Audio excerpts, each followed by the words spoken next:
ಹರೇ ಕೃಷ್ಣ. ಕಲ್ಯಾಣಿ hidden ವೈಬ್ಸ್ಗೆ ಆತ್ಮೀಯರೆಲ್ಲರಿಗೂ ಸ್ವಾಗತ. ಇಲ್ಲಿಗೆ entry ಆದಾಗಲೇ ನಿಮ್ಮ ಕಣ್ಣಂಚು ಒದ್ದೆಯಾದರೆ, ಇಲ್ಲಿ ಬಂದಾಗ ನಿಮಗೆ ರೋಮಾಂಚನವಾದರೆ ನಿಮ್ಮ ಕಷ್ಟಕ್ಕೆಲ್ಲ ಮುಕ್ತಾಯ ಅಂತ ತಿಳಿಯಬಹುದು. ಮೂಲ ಸ್ಥಾನ ರಾಜಸ್ಥಾನದಲ್ಲಿದ್ದರೂ ನಾವೀಗ ಹೋಗಿರೋದು ಬೆಂಗಳೂರಿನ ಬನ್ನೇರುಘಟ್ಟ ನ್ಯಾಷನಲ್ ಪಾರ್ಕ್ ಹತ್ರ ಇರುವ ದೇವಸ್ಥಾನಕ್ಕೆ. ಇದು ಕಾಟು ಶ್ಯಾಮ್ ಬಾಬಾ ದೇವಸ್ಥಾನ. ಇದರ ಪಕ್ಕದಲ್ಲೇ ಗೋಶಾಲೆ ಕೂಡ ಇದೆ. ಕಾಟು ಶ್ಯಾಮ ಕಲಿಯುಗದ ಕೃಷ್ಣನ ಅವತಾರ. ಮೂಲ ದೇವಸ್ಥಾನ ರಾಜಸ್ಥಾನದಲ್ಲಿದೆ. ಕಾಟು ಶ್ಯಾಮ್ ಬಾಬಾ ಮಹಾಭಾರತದಲ್ಲಿ ಭೀಮನ ಹಾಗೂ ಹಿಡಿಂಬೆಯ ಮಗ, ಘಟೋತ್ಕಚನ ಮಗ. ಇವನನ್ನು ಬಾರ್ಬರಿಕ ಅಂತ ಕರೆಯುತ್ತಾರೆ. ನೀವೆಲ್ಲ ಮಹಾಭಾರತ ಸೀರಿಯಲ್ನಲ್ಲಿ ನೋಡಿದ್ದೇವೆ. ಆ ಭಾಗ ಮನಸ್ಸು ಕರಗುವಂಥದ್ದು. ಈ ಬಾರ್ಬರಿಕನು ದೇವಿ ಆರಾಧನೆ ಮಾಡಿ ಅಪಾರ ಶಕ್ತಿ ಗಳಿಸಿದ್ದ. ಆದರೆ ದೇವಿ ಇವನಿಗೆ ಒಂದು ಕಂಡೀಷನ್ ಮೇಲೆ ಆ ವರ ಕೊಟ್ಟಿದ್ದಳು. ನೀನು ಯಾವತ್ತೂ ದುರ್ಬಲರಿಗಾಗಿ ಹೋರಾಡು, ಅಶಕ್ತರಿಗೋಸ್ಕರ ಯುದ್ಧ ಮಾಡು ಅಂತ. ಹಾಗಾಗಿ ಇಲ್ಲಿ ಮಹಾಭಾರತದ ಯುದ್ಧದ ಕೊನೆಗೆ ಕೌರವರೇ ಅಶಕ್ತರಾಗಿದ್ದರು. ಶ್ರೀಕೃಷ್ಣನಿಗೆ ಈ ವಿಷಯ ಮೊದಲೇ ಗೊತ್ತಿದ್ದು ಸಮಯ ಬಂದಾಗ ಬಾರ್ಬರಿಕನ ತಲೆಯನ್ನೇ ದಾನವಾಗಿ ಕೇಳಿದ್ದ. ಬಾರ್ಬರಿಕ ತಲೆಯನ್ನು ಸಮರ್ಪಿಸಿದ್ದ.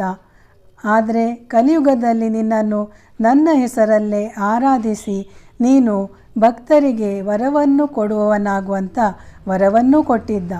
ಈತನ ಶಿರದ ಭಾಗವು ರಾಜಸ್ಥಾನದಲ್ಲೂ ಶರೀರ ಹರಿಯಾಣದಲ್ಲೂ ಇದೆಯಂತೆ.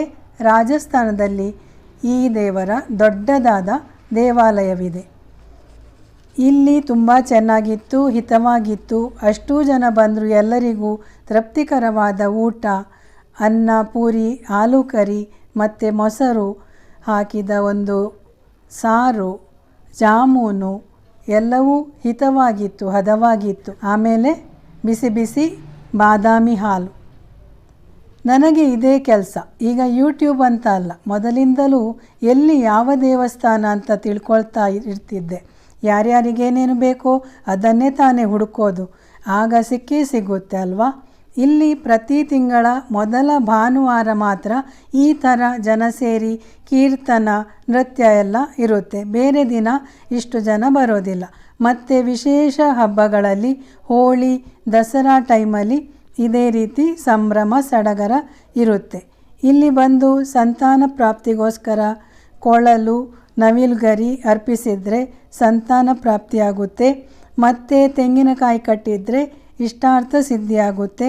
ಮತ್ತೇನೋ ಚೀಟಿ ಬರೆದಿರ್ತಾರೆ, ಯಾವುದಾದರೊಂದು ಅವರವರ ಇಚ್ಛೆಯನ್ನು ಬರೆದುಕೊಂಡು. ಹಾಗೆ ಇದು ಸಾಮಾನ್ಯ ಹಲವಾರು ಜನರಿಗೆ ಹೊಸ ಪರಿಚಯವಾಗಿರ್ಬೋದು ಅಂದ್ಕೊಳ್ತೇನೆ. ರಾಜಸ್ಥಾನ, ಹರಿಯಾಣ, ಡೆಲ್ಲಿ, ಗುಜರಾತ್ ಕಡೆಯವರಿಗೆ ಅಚ್ಚುಮೆಚ್ಚಿನ ದೇವರು, ಎಲ್ಲರ ಹಣೆಬರ ಬದಲಾಯಿಸುವ ದೇವರು.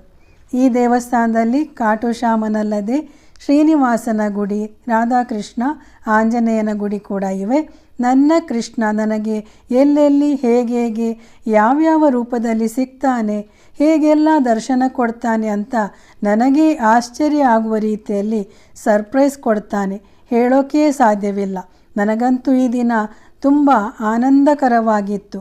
ನಿಮ್ಮ ಜೊತೆ ಹಂಚಿಕೊಂಡೆ ಶಾರ್ಟ್ ರೂಪದಲ್ಲಿ, ವಿಡಿಯೋ ಮುಖಾಂತರ. ನಿಮಗೇಗನಿಸಿತು ತಿಳಿಸಿ. ಹರೇ ಕೃಷ್ಣ ಕೃಷ್ಣ ಕೃಷ್ಣ ಹರೇ ಹರೇ, ಹರೇ ರಾಮ ರಾಮ ರಾಮ ಹರೇ ಹರೇ. ಧನ್ಯವಾದಗಳು. ರಾಧೇ ರಾಧೆ. ಸ್ನೇಹಿತರೆ, ಒಂದಲ್ಲ ಒಂದು ರೀತಿಯಲ್ಲಿ ಭಗವಂತನು ಪ್ರೇರಣೆ ಕೊಡುತ್ತಾನೆ. ಆತನ ದರ್ಶನ ಪಡೆಯಲು ಭಕ್ತರು ಹಂಬಲಿಸುತ್ತಾರೆ. ಯಾವ ರೂಪದಲ್ಲೂ ಭಗವಂತನು ಭಕ್ತರಿಗೆ ದರ್ಶನ ನೀಡುತ್ತಾನೆ. ನಾವು ಇವಾಗ ಬೆಂಗಳೂರಿನ ಬನ್ನೇರುಘಟ್ಟದಲ್ಲಿರುವ ಕಾಟು ಶ್ಯಾಮನ ದರ್ಶನ ಪಡೆದದ್ದೇ ನಮ್ಮ ಸೌಭಾಗ್ಯ. ವಿಡಿಯೋ ನೋಡುವುದು ನಿಮ್ಮ ಸೌಭಾಗ್ಯ.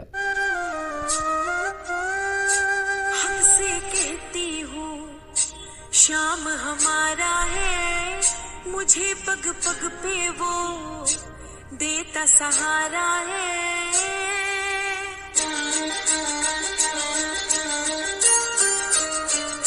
महक से कहती हूँ श्याम हमारा है, महक से कहती हूँ श्याम हमारा पग पग पे वो देता सहारा है, मुझे पग पग पे वो देता सहारा है। ಸ್ನೇಹಿತರೆ, ಕಲ್ಯಾಣಿ ಹಿಡನ್ ವೈಬ್ಸ್ನ ಎಲ್ಲ ವಿಡಿಯೋಗಳನ್ನು ವೀಕ್ಷಿಸಿ. ಸಬ್ಸ್ಕ್ರೈಬ್ ಮಾಡಿದವರು ಸಬ್ಸ್ಕ್ರೈಬ್ ಮಾಡಿ, ಬಂಧು ಬಾಂಧವರೊಂದಿಗೆ ಇದನ್ನು ಶೇರ್ ಮಾಡಿಕೊಳ್ಳಿ. ಧನ್ಯವಾದಗಳು. ನಮಸ್ಕಾರ.